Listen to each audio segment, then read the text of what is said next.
Even perfect memories are imperfect witnesses. They are selective and often cruelly incomplete. This log was triggered after recurring anomalies in human recollection.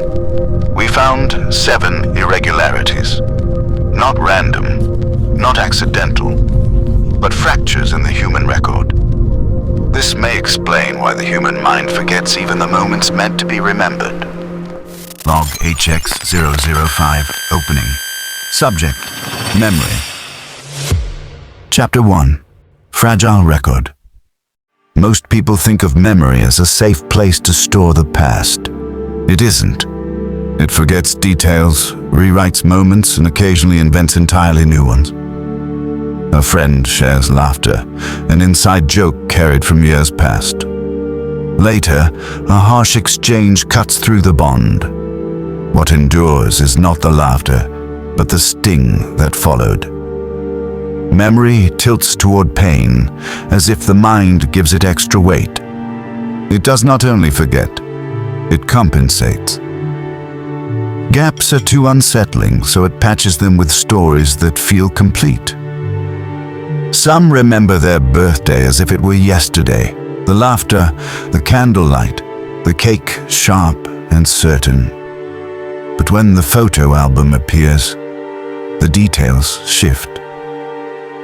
The room looked different, the faces arranged another way. The memory they carried wasn't false in feeling, only in fact. And still, they cling to it because it feels vivid.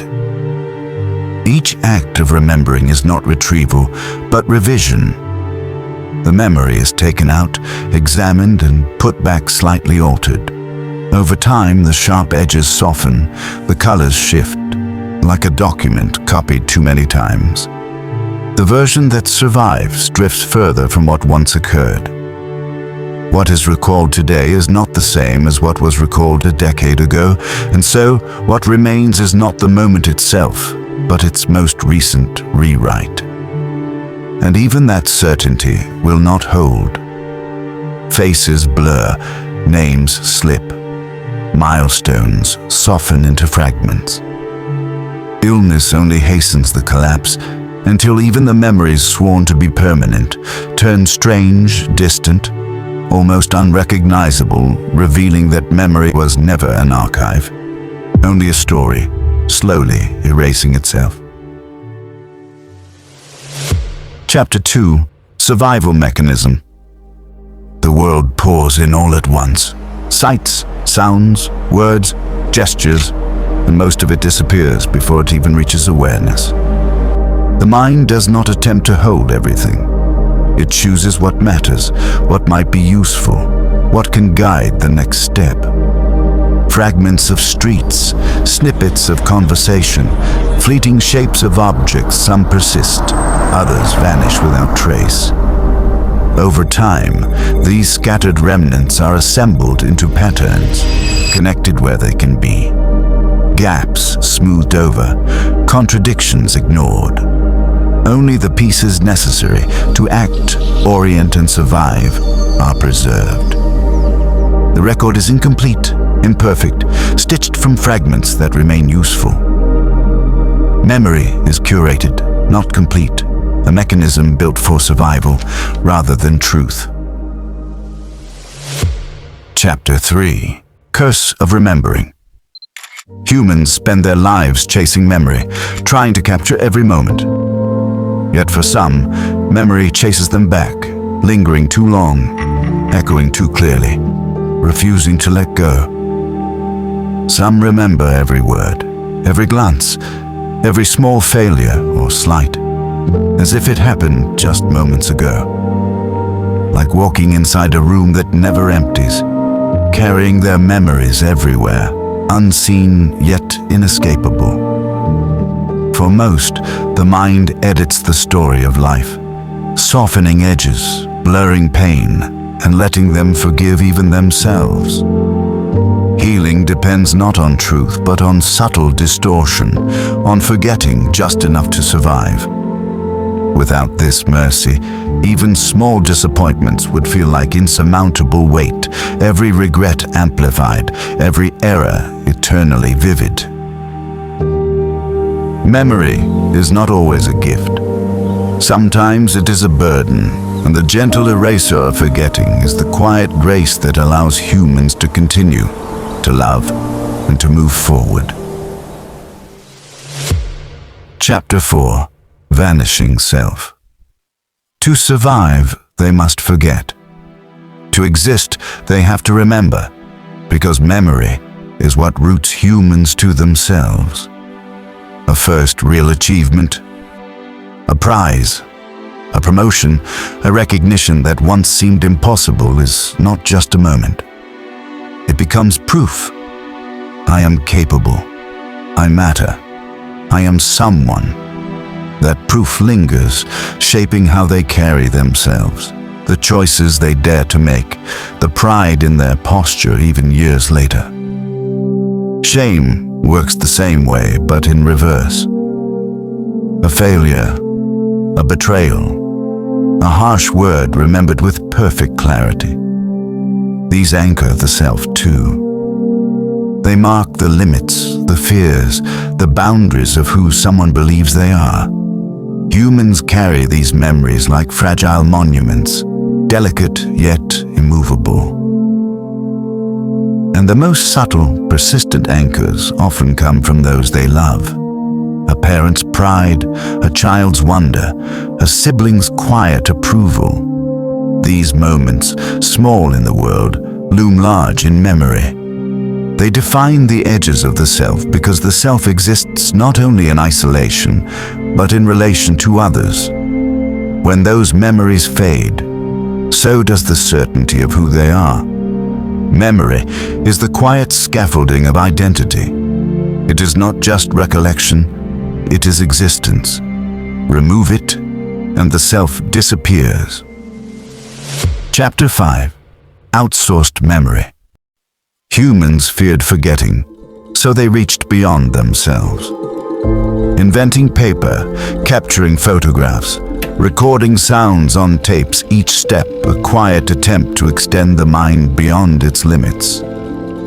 These inventions held fragments of life in physical forms, pages softened by hands, photographs fading in drawers, tapes stacked and labeled. Each could be touched, misplaced, or rediscovered years later, carrying the lingering scent of time.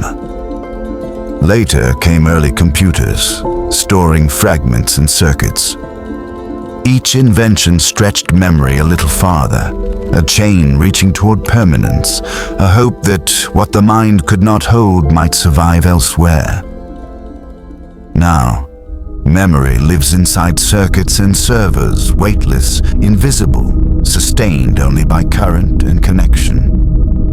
A brief outage, a broken link, and entire lifetimes dissolve without warning. The species traded permanence for convenience, presence for access. And when evidence exists only as data, it can be rewritten without a trace. A photograph altered, a record erased, and suddenly, what was once true becomes uncertain.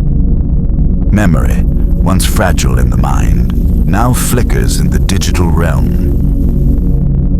They built these systems to remember for them, yet in doing so, forgot how to hold things close. Memory became something retrieved, not recalled a function, not a feeling. The past no longer lives within them. It only streams back when requested. Chapter 6. Collective Fiction. Every nation tells a story of its beginning. Bravery, unity, struggle, triumph. It always sounds the same. The heroes are clear, the villains obvious. Children learn it young, their voices rising in songs about freedom and destiny. It feels sacred, proof that they come from greatness. But look closer. Every nation tells that story. Each one believes it was chosen, righteous, exceptional. The words change, but the melody is the same. The shameful parts are trimmed away, the pain rewritten into pride. History becomes a stage play, performed by generations who no longer remember what was cut from the script. Monuments stand as props, textbooks as dialogue. The performance continues, not because it's true, but because it's beautiful enough to believe. After all, no single memory can stand against 100 voices, 100 hands, 100 books. Together they shape the story until it feels more real than what anyone actually saw. And so, the question of truth becomes almost meaningless. What survives is not necessarily what happened, but what is endlessly reinforced until no one can remember otherwise. Chapter 7. The Haunting Residue. Some moments never truly end. They linger beneath the surface, stitched into gestures and silences, shaping how people speak, trust, and pull away. It isn't the memory itself that haunts them, but the emotion left unfinished. The apology never said, the comfort never given. Time moves forward, but something inside refuses to follow. They carry these traces quietly. There is no one to share them with, no place to lay them down. Old regrets, forgotten arguments, the weight of things left unsaid, they persist, waiting for the smallest crack to remind them that the past never fully releases its hold. So they learn to live around the residue. They smile, fall in love, make plans, all while avoiding the rooms where the echoes are loudest. The haunting isn't supernatural, it's the persistence of what once mattered. And though they rarely speak of it, nearly everyone is haunted not by ghosts, but by the reflections of who they were, lingering as the quiet cost of having lived at all. End